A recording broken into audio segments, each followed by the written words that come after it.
Hello বন্ধুরা, আশা করছি আপনারা সকলেই ভালো আছেন। আমি দেখেন বন্ধুরা, আজকে কি রান্না করব তাই আপনাদেরকে দেখাচ্ছি। আমি এই যে দেখেন, আমি এরকম করে চাক চাক করে কেটে নিচ্ছি। সেটাকে আমি কী করব, তেলের মধ্যে ভাজবো। কীভাবে ভাজবো সেটা আমি দেখ।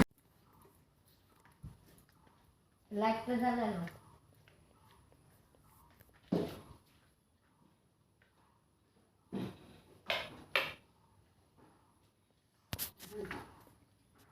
লাইট নাই তো।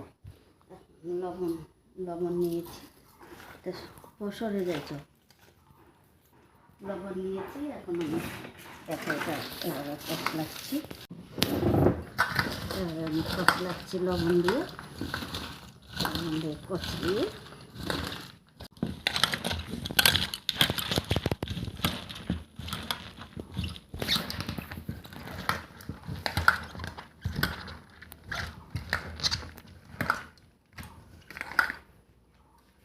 মাখা হয়ে গেল।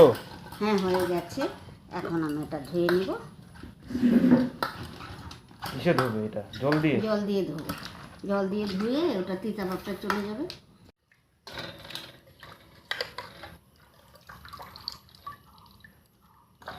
কহু জল দিয়ে ধুচ্ছি। এই যে এখন আমি বন্ধুরা জল দিয়ে ধুচ্ছি, ধুয়ে ওর তিতাটা ফেলে দিয়েছি। এখন দেখবেন আপনারা। এখন আমি কড়াই বসালাম। এখন আমি কি করব, এখন আমি কড়াইটা গরম হয়েছে না, আমি দেখো তেল দিলাম। এই যে শুকনো লঙ্কা দিলাম। শুকনো লঙ্কা দেওয়ার পরে আমরা, এটা তো নিরামিষ হবে, তাই আমি 5 ফোড়ন দিলাম। 5 ফোড়ন দিয়ে আমি এখন এটা ছেড়ে দিলাম কড়াইতে।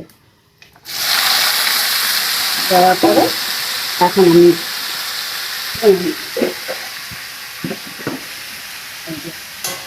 এটা উঠে করেছি। এখন লবণ দিলাম। লবণ দিয়েছি। লবণ দেওয়ার পরে এখন আমি হলুদ দিয়েছি।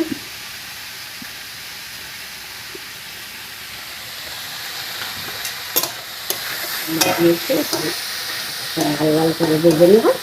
লাল লাল করে ভেজে আমি মচমচা করে ভাজবো। এটা সেই ডালের সাথে খেতে খুব ভালো লাগে। বন্ধুরা, আমার চিন্তা করলা ভাজা রেডি হয়ে গেছে। ওই যে রেখে নেন, এরকম করে ভেজেছি। আপনারাও সকাল এরকম করে ভেজে নেবেন, খেতে খুব ভালো লাগবে।